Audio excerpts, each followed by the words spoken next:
it about your teaching style that has landed you the title Teacher of the Year?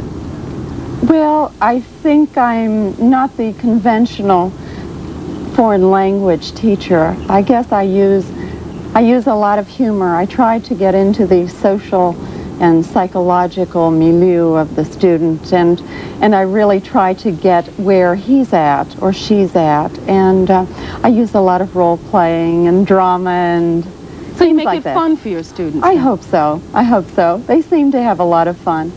You've made some statements about the fact that this is so important to you for one reason. Low self-esteem. Finally, you see the curve going upwards and teachers not suffering from so much low self-esteem. Were you ever one who suffered from that?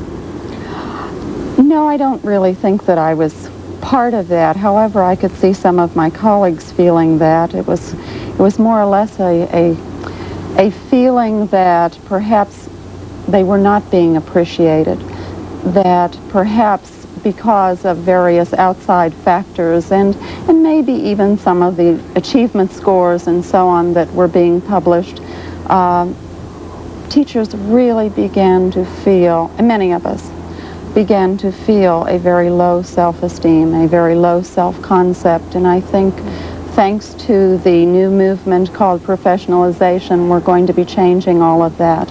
And what is that movement? I've heard that it's called the professionalization of teachers. Yes, it is. It is actually an experiment, and we get nowhere without experimentation, do we? I think that we who are innovators experiment a lot, and that seems to be what we're doing in terms of our profession.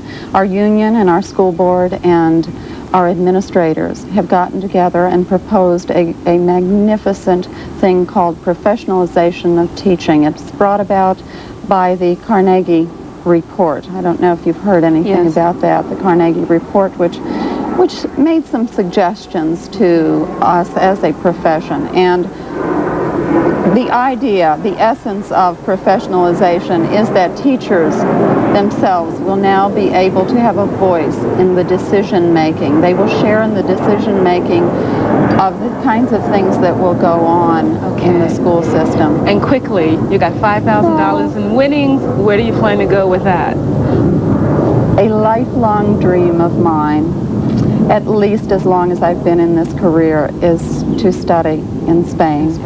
And I plan to go there this summer and take 2 graduate courses at the University of Salamanca, and I'm so excited about it. That's wonderful, and congratulations. Thank you so much. Okay, it's a neat feeling. Thank you for being with us. Thank you. Frank? Nice to be here. Thanks, Denise. In other news tonight.